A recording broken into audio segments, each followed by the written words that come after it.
Assalamualaikum warahmatullahi wabarakatuh.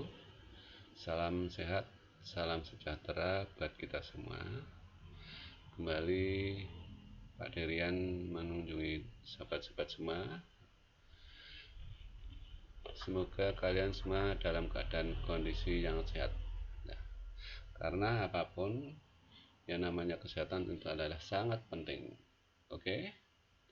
Untuk kali ini Pak Derian akan mempersembahkan sebuah cerita tentang perubahan masyarakat Indonesia pada masa penjajahan dan tumbuhnya semangat kebangsaan di Indonesia.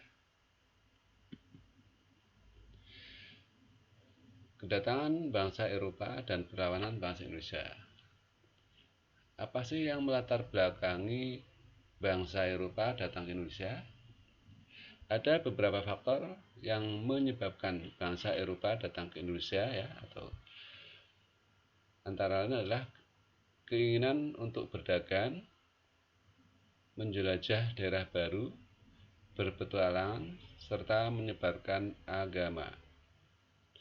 Ada faktor yang utama di sini, yaitu dengan adanya revolusi industri, kemudian berkembangnya ilmu pengetahuan di Eropa, antara lain dengan ditemukannya teori heliosentris dan beberapa penemuan-penemuan baru seperti ditemukannya mesin uap.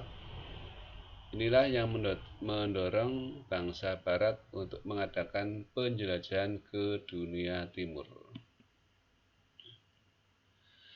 Dalam imperialisme kuno, penguasaan daerah baru dimaksudkan untuk mendapatkan 3G, yaitu gold, glory, dan gospel. Jadi di sini ada dua istilah ya, imperialisme kuno dan imperialisme modern. Imperialisme kuno ini dipelopori oleh Portugal dan Spanyol ya, dengan mencari gold atau emas. Maksudnya di sini adalah mencari kekayaan. Kemudian yang kedua, glory, yaitu mencari daerah yang seluas-luasnya. Apabila mereka memiliki daerah yang luas, maka menjadi negara yang hebat, yang besar, jaya ya. Kemudian yang ketiga adalah gospel, yaitu menyebarkan Injil atau menyebarkan agama Nasrani. Ekspedisi pertama mencari rute langsung ke Indonesia dirintis oleh bangsa Portugal dan Spanyol. Ini didukung oleh adanya teori heliosentris yang mengatakan bahwa dunia ini bulat berputar pada porosnya mengelilingi matahari. Maksudnya di sini apabila kita berjalan ke satu arah, maka akan kembali di tempat dari arah yang berlawanan. Oleh karena itu, Portugis dan Spanyol berusaha untuk membuktikan kebenaran teori tersebut.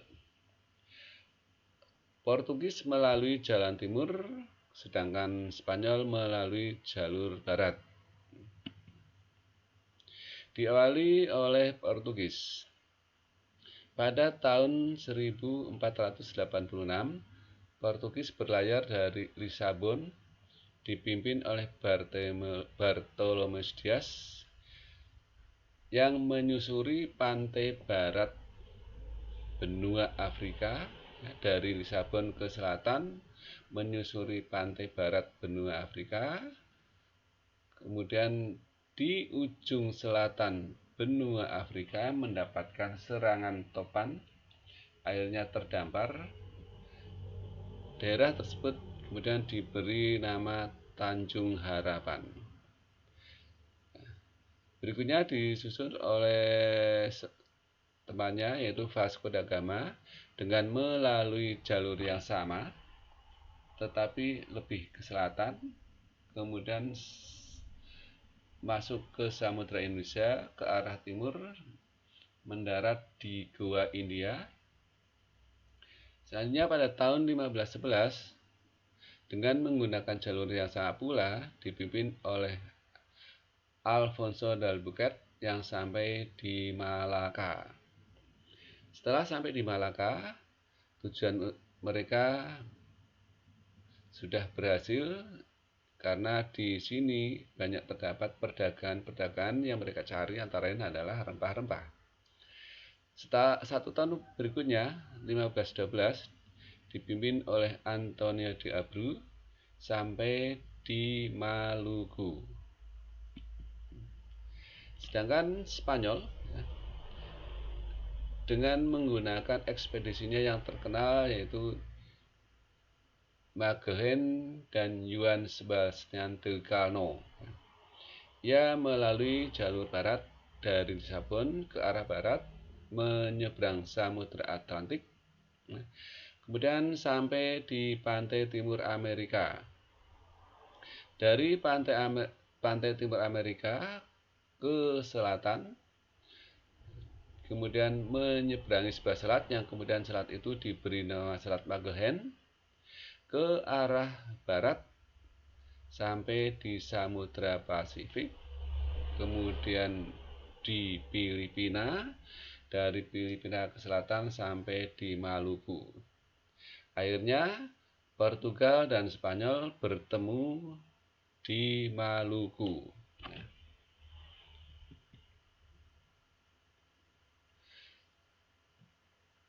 Kedua, kedatangan bangsa Eropa di Indonesia. Awal abad ke-17, Inggris telah memiliki koloni di India dan terus berusaha mengembangkan pengaruhnya di Asia Tenggara, khususnya di Indonesia. Ekspedisi Belanda yang pertama dipimpin oleh Cornelis de Houtman, kemudian disusul oleh Jan Pieterszoon Koen yang mendirikan VOC, kemudian menetapkan Jayakarta sebagai markas besar dan pusat perniagaan VOC. Kedatangan bangsa Barat di Indonesia mendapatkan perlawanan, antara lain perlawanan tersebut yaitu perlawanan rakyat Maluku. Perlawanan ini dipimpin oleh Thomas Matulesi atau yang dikenal dengan Patimura, itu pada tahun 1817. Kemudian di Pulau Jawa ada suatu perlawanan yang sangat luar biasa, ya, yang sampai menghabiskan dana cukup besar VOC, ya, yaitu perlawanan yang dilakukan oleh Pangeran Diponegoro pada tahun 1825 sampai 1830, yang kemudian dengan tipu daya dari Belanda akhirnya Pangeran Diponegoro berhasil ditangkap. Selanjutnya ada di Sumatera Barat yang terkenal dengan Perang Padri.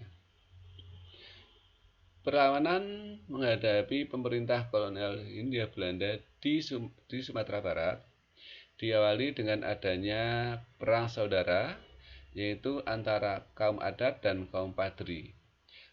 Kaum Padri ini adalah orang berasal dari kata Padri, ya. Padri ini berasal dari kata father. Father yang dimaksud ini adalah bapak, yaitu orang-orang yang menyebarkan agama kalau di Eropa sana, atau penginjil, ya.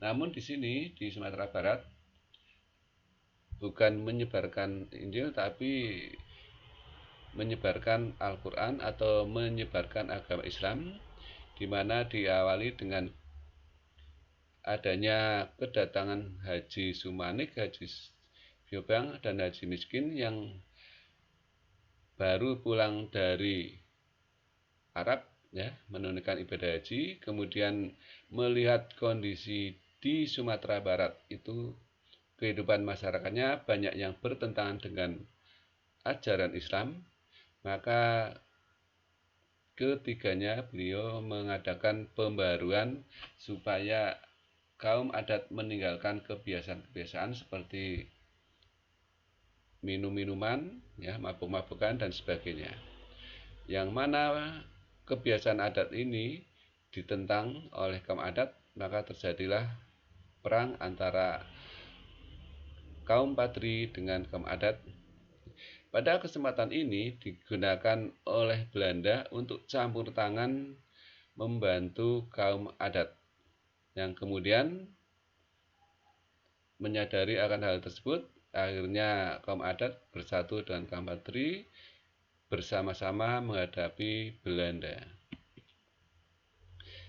Kemudian di Sumatera, di Aceh ya, di Aceh dipimpin oleh Teuku Umar ya. Pada awalnya beliau berpura-pura menyerah ya. Kemudian mereka bekerja sama dengan Belanda yang kemudian diberi senjata lengkap. Setelah mereka diberi senjata lengkap, akhirnya mereka berbalik untuk mengadakan perlawanan. Ya. Di sini juga ada tokoh lain yang sangat terkenal, yaitu Cut Nyadin. Kemudian ada juga tokoh yang lain ya, ada Panglima Polim. Di Sumatera Utara, ya, tepatnya di Tarutung, ada perlawanan yang dilakukan oleh si Singamangaraja 12 yang bermarkas di Bagara.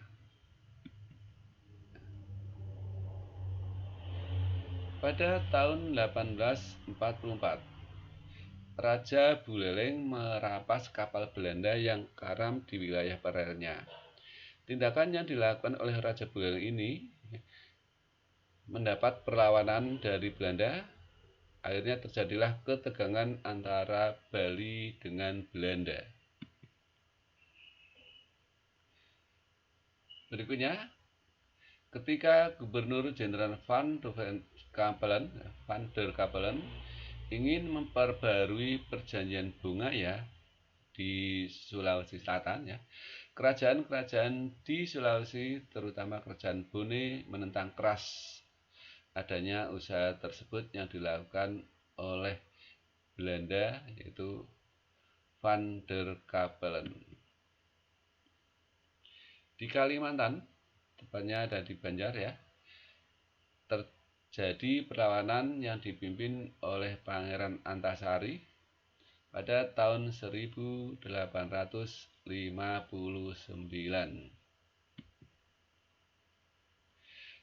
Perubahan dan kesinambungan masyarakat Indonesia pada masa pemerintahan kolonial ya.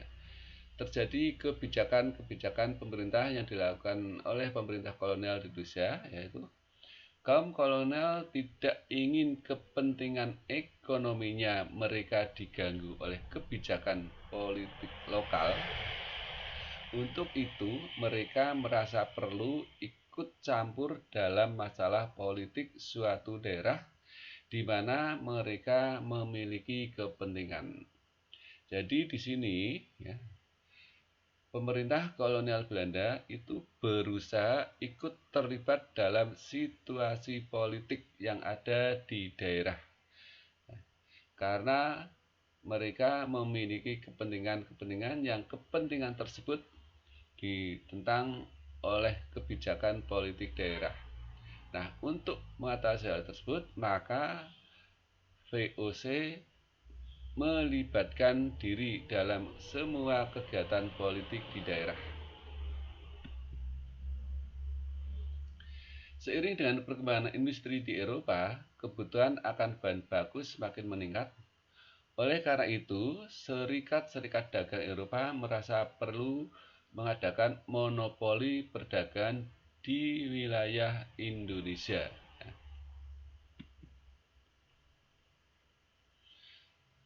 Pada masa Raffles, pemerintah kolonial memberikan bantuan kepada para ahli pengetahuan untuk menyelidiki peninggalan sejarah kuno di Indonesia.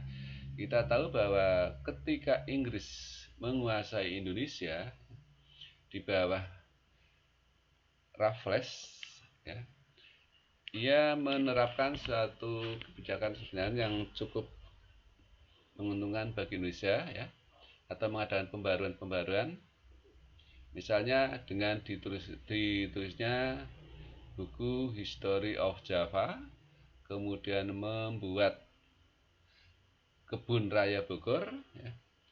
Kemudian juga mengadakan sistem pajak. Ya.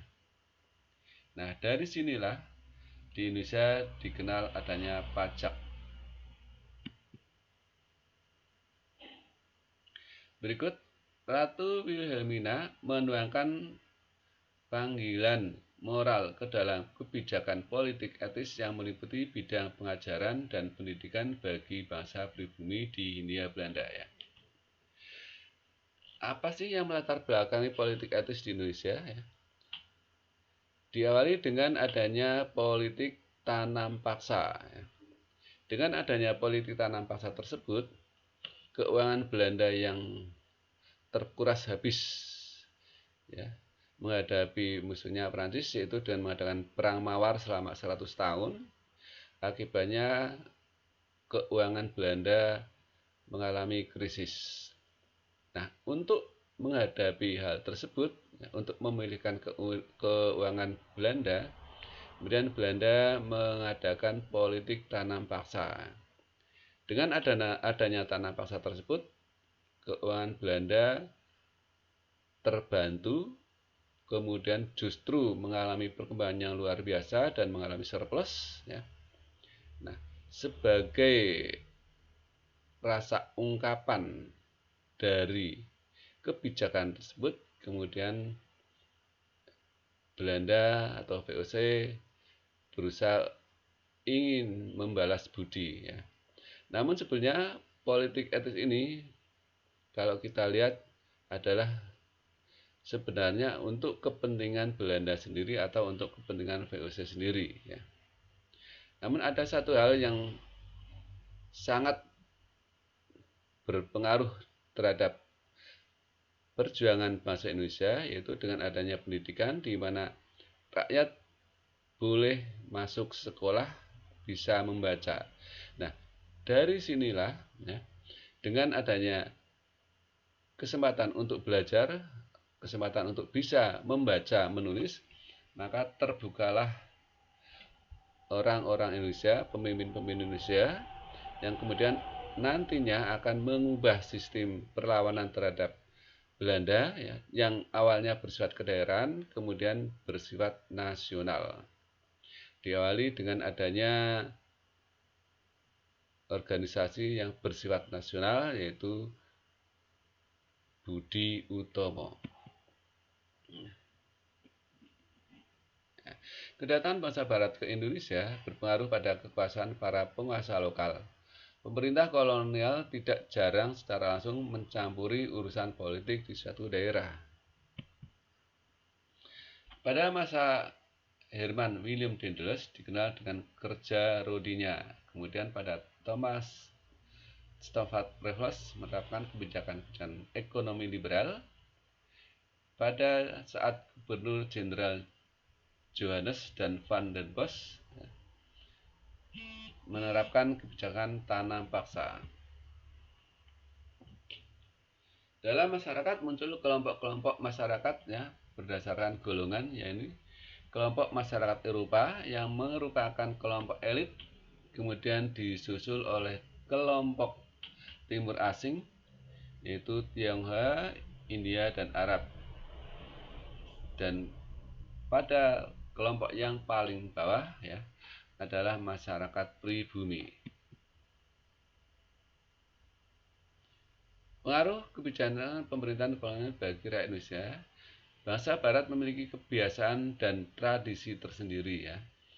Kedatangan mereka berpengaruh pada budaya lokal. Ya. Munculnya berbagai tradisi Barat yang kemudian berkembang dalam masyarakat pribumi.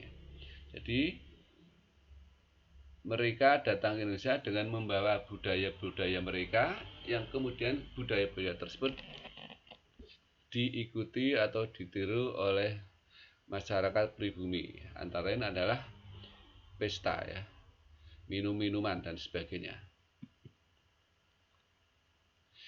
Diterapkannya kebijakan politik etis pada masa pemerintahan kolonial Belanda memunculkan golongan terpelajar di Indonesia.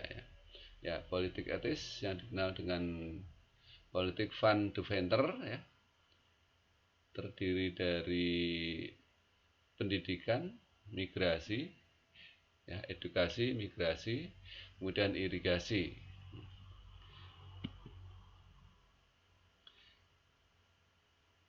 Latar belakang munculnya nasionalisme Indonesia, ya, nasionalisme di Indonesia berkembang terutama setelah munculnya berbagai organisasi pergerakan.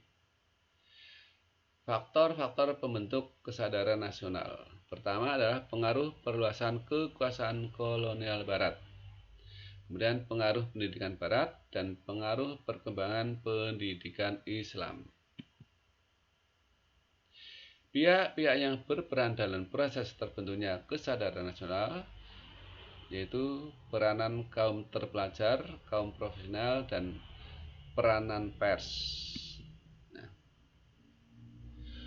organisasi pergerakan nasional di Indonesia terdiri dari beberapa jenis organisasi, yaitu ada organisasi pergerakan yang bersifat etnik kedaerahan, kemudian ada organisasi pergerakan yang bersifat keagamaan, organisasi pergerakan yang bersifat nasional, dan manifesto politik tahun 1925 dengan adanya Kongres Pemuda dan Kongres Perempuan.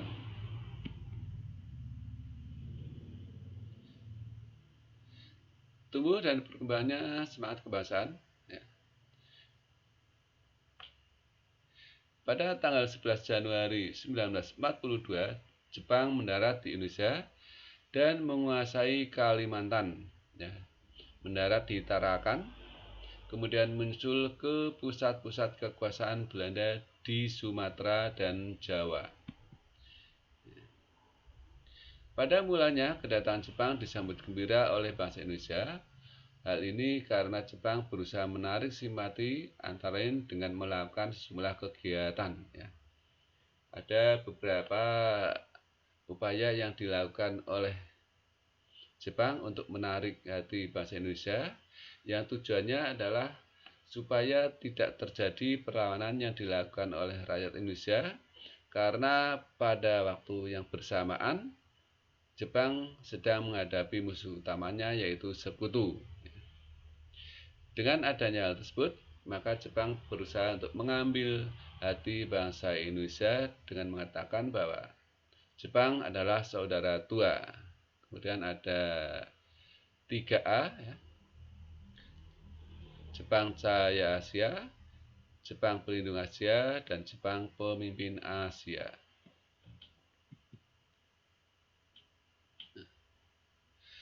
Pendudukan Jepang di Indonesia mempengaruhi berbagai bidang kehidupan, yakni bidang politik, ekonomi, militer, sosial, pendidikan, dan budaya.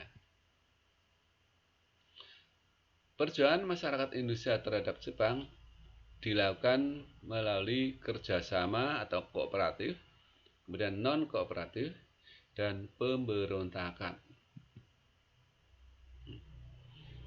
Demikian untuk pertemuan kita kali ini, ya. Ada kekurangannya, mohon maaf. Sebelumnya jangan lupa untuk di-subscribe. Terima kasih. Assalamualaikum warahmatullahi wabarakatuh.